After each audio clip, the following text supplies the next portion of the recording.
Hello everyone, this is Arwen from Even Star. I'm genuinely excited today about the supermoon that is happening tonight, or it's actually technically in the wee hours of the morning here in Melbourne. Despite the fact you might think that I always rave about the full moon and the new moon, I don't always have this kind of heartfelt sense of excitement that I do this month. And I haven't looked into my own chart to work out why it is that this particular Virgo full moon is feeling really powerful, and I have to say really positive for me, but it is. So I'm hoping I can share some of that enthusiasm with you and just tell you a little bit about the things that you can do to manage the energy of this full moon. It is a really strong one because it's actually the most super moon that we're going to have in 2019. This month the moon is the closest to the earth that it's going to be for the whole year. So especially if you're somebody who normally does feel the energy of the full moon, this one's definitely going to be a big one for you. And it's something that is good to take advantage of because we just have that energy available to us, supporting us. As with any other full moon, the energy is supporting us to let go of things that are no longer serving us and that we're finished with. So it's a time to review, and especially looking at the things that you may have set in place at the new moon a couple of weeks ago, and just working out what it is you're done with, what you can let go of, what's been completed. Remember that whenever we complete something and we're ready to let go of it, we really should celebrate in some way. Now, even if that is something that is not so good, it's still a great point in time to mark and to celebrate that, even if it's just, wow, I made it through that, and wow, I'm letting that go. We still want to celebrate things that we're done with. So make sure that you take the opportunity to do that. The moon, as many people are aware, has a big effect on our emotions, and in that way it's closely linked with our second chakra, our sacral chakra, which is located low down in your abdomen. And it is especially an energy that has an impact on our close relationships. So the partnerships that we form with other people, and that's not just our life partners, but anyone where you have a close one-on-one relationship with that person, is the kind of relationship that's going to be affected by the energy of the moon. And remembering, again, this is really strong energy this month. So just be aware of that, trying to balance your emotions a bit so that things that you don't want to let go of are not let go of, because the full moon is in Virgo this month. We all know the quintessential Virgo who tidies everything up, who comes up to you and picks a bit of lint off your jacket, because they really do not like chaos and disorder and mess. Unfortunately, though, that is the nature of human existence. We do not always have everything in perfect order. And the Virgo energy does make us strive a bit for perfection and can make you a bit overly zealous with that letting go, that cleaning up energy that we've got with the full moon. So just be aware of that. I think the power is in the knowledge that this is something that could happen. So being aware, taking care, taking a breath before you take action. We do also have the added energy of the sun having just moved into the sign of Pisces, which is actually the last sign of the zodiac. So again, it's really that energy of completion that we're being supported with. So you might feel that even stronger. And then the other thing that's happening in the stars is that Chiron, who is the sign of the wounded healer, has just moved into Aries, which is a really action-oriented sign. So again, it's that real push to actually take action with things that you want to let go of, but just taking that easy, being careful that you're not throwing things out, throwing the baby out with the bathwater, so to speak. So Virgo is an earth sign. We're very much therefore encouraged to get into the physical, to get back to our bodies and accessing that Chiron energy, that action energy. We're very much encouraged to actually look after our physical bodies. So in order to do that, it's very important that first of all, we take care of our emotional body, our spiritual body. So everything is one. And if we don't make sure that we heal on those higher levels first, that's when we have physical things go wrong. So being aware of that as well is something that could be really useful. And a lot of physical illness does come from the fact that we are unable to let go. We're unable to let go of trauma, and it develops into a physical illness within our physical body.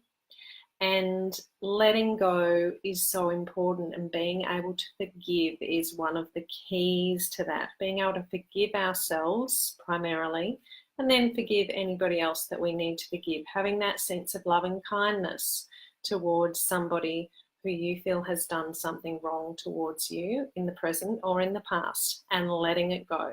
So this beautiful energy tonight is going to really support you to do that. Okay, so I wanted to just go through a few things that I thought from my perspectives of even star, 5-star well-being that might help support you to manage this energy and to use it the most effectively. So I really want you to keep the big picture in mind. This moon also is very much supporting us to go with the flow, really taking a big picture perspective, going with the flow, trusting in the universe, trusting yourself, and living in the moment and going with the energy of this moon. So let go, travel along, flow with divine guidance, and everything will be as it should be. Okay, so I'm very much focusing on the down-to-earth aspect, so that earth energy that this moon is in with being in Virgo, and focusing on things that I would also recommend to people for balancing their root chakra, therefore. So really getting us grounded and connected with the planet Earth, with Father Earth, while we have our beautiful Mother Moon in the sky so strongly. So getting in touch with the earth, literally earthing yourself, walking on the ground with bare feet. So on grass, on sand, even on concrete is okay. You're still going to get that earth energy through those surfaces. If you can walk on damp ground, even better, it'll transmit more energy for you. Do some gardening. Great way to get in touch with the earth again. Even if you're just doing some plant pots for indoors, getting your hands literally dirty will be great for getting in contact with that again. With your surroundings, which we're really talking about here as well, cleansing them, using your oils, your crystals to cleanse your surroundings. Some really good ones are tea tree. There's a Purify blend from doTERRA. Things that are you feel are really cleansing are going to be great. And don't forget that your crystals that you use day in, day out need to be cleansed as well. The full moon is a great energizing thing for all crystals, but if you're using them all the time, you need to cleanse them more often than once a month. But tonight would be a beautiful chance to do that. If you don't do it tonight, just do it in the next few days. We're still going to have some really significant energy coming through from the moon. Movement, I want you to focus on moving your lower limbs. So walking, cycling, swimming, running. If you can do that outdoors, even better. Getting back again in touch with the earth, in touch with nature. And yoga, there's lots of yoga postures which are very grounding. Your lunges, your squats, all those gorgeous warrior poses are really grounding and will activate that energy for you. Food, I'd like you to focus on your red food. So if you are in the Southern Hemisphere with me, we still have some gorgeous summer fruits, a lot of red stuff, raspberries, strawberries, watermelon, lots of things that you can gorge on that are very good for you. Plums, cherries, grapes, go for it. If you're in the Northern Hemisphere, and even if you are in the Southern Hemisphere as well, then your root vegetables are going to be great, and especially Things like beetroot that are red coloured as well are going to be really helpful for managing this energy that we've got this week. Make sure that you're getting plenty of protein, and preferably that lots of it is plant-based. So your beans, your nuts, your seeds, your legumes will be really good for you to balance that out. And the other thing in regards to food is water. We always want you to drink lots and lots of water, and we have the chance with the full moon to make some gorgeous moon juice.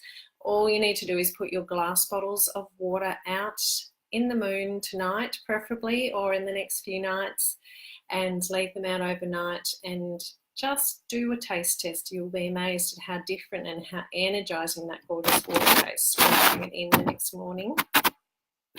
Sleep is really critical for healing and repair. We're focusing on the physical body, and we want to be able to allow that to heal and repair itself. You need to get enough deep sleep every night for that to happen. So prioritize that this week. Having said that, it can be really hard with the full moon, especially for very sensitive people, to get to sleep. So it might be the week to get your eye pillow going, might be the week to start using some essential oils to help you improve the quality of your sleep. So things like lavender, patchouli, vetiver, cedarwood would all be really useful. You can put some on the bottoms of your feet when you're going to bed, and that's going to be a big help for you.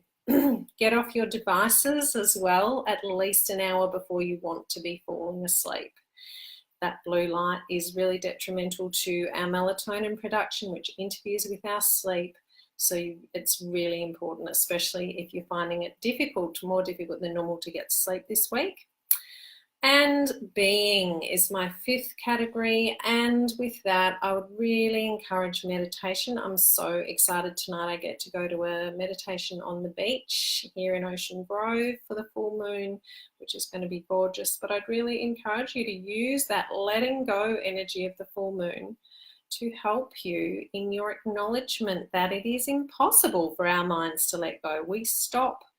We are not designed to stop thinking, and that is why so many people say, oh, meditation's too hard, I can't do it. That is actually what meditation is realizing that you're thinking when you are just sitting in stillness. So don't despair. Anybody can meditate.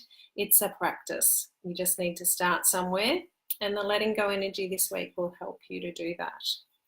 And the other thing I'd encourage you to do is actually sitting on the ground to meditate. So again, getting that earth connection back into it. And if that isn't something of interest to you, or even if it is, you may also want to try some journaling, especially if the emotions that you go through this week, and potentially dreams. A lot of people have really spectacular dreams with the full moon. So that's another thing. It's great to kind of recognize what patterns are occurring. If you do this on an ongoing basis, then you might get some wonderful messages from that. I hope that's been helpful, and I would love it if you would like to send me any questions, and I will put some links below for oils and other information. And I hope you have a beautiful full moon week. Be well. Bye now.